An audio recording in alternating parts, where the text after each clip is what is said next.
बोला कि 100 चाय में एक मुगल सराय। तो मैं इनके सामने क्या बताता हूँ, किसी ने इस कहावत को कहा होगा कि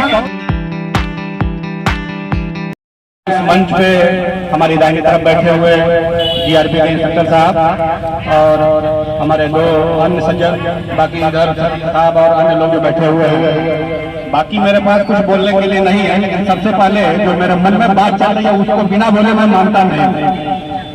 अभी आलोक जी एक बात बताया कि आरपीएफ के इंस्पेक्टर साहब ने बोला कि 100 चाय में एक मुगल सराय। तो मैं इनके सामने क्या बताता हूँ इसको ध्यान रखिएगा। ये किसी ने कहावत किसी दिन कहा होगा, एक किसी दिन किसी ने इस कहावत को कहा होगा कि 100 चाय में एक मुगल सराय वाली। लेकिन आज हम लोग जिस मुकाम पर खड़े हैं इस मुगल सराय में, इसका कोई चोर नहीं है। इस बात को इन्होंने नहीं बताया, इस बात को इन्होंने बता लिया। तो मैं फिर इनको बताना चाहूंगा कि अच्छे मैसेज को समाज को देना है। इस शरीर में अच्छाइयाँ भी है, बुराइयां भी है, गंदगी भी है, मैल भी है, धूप भी है, और वाणी ऐसी है जो निकलते हैं दूसरे को दे पाते हैं, मिठाई फेल हो जाएगा।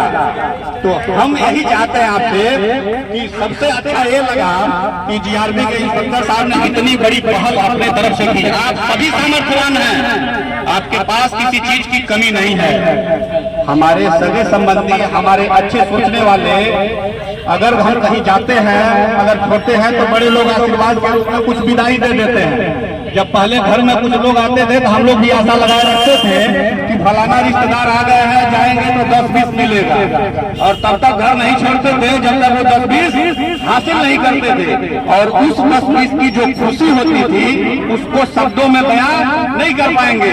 ऐसे ही आप सभी संपन्न हैं, साधन संपन्न हैं, कमा रहे हैं अपने घर। अभी अगर पूछा जाए, मुझे ऐसा लगता है बिना बताए तमाम लोगों के बच्चे अच्छे स्कूलों में पढ़ रहे होंगे। किसी का बच्चा इंजीनियर होगा इसी में, किसी का बच्चा डॉक्टर हो सकता है, और नहीं भी होगा तो आप लोग अच्छा कर्म कर रहे हैं तो ऑटोमेटिकली आपका बच्चा अच्छा हो जाएगा। हम मेहनत इसलिए करते हैं कि जहां हमारी पीछे चूक हो गई है, आने वाली हमारी जनरेशन, हमारी आने वाली जो पीढ़ी है वो उस मुकाम को हासिल करे जो हमसे छूट गया है। हमारे किसी कमी की वजह से हम छूट गए तो हम अपने आने वाले जनरेशन को वो कमी नहीं होने देंगे।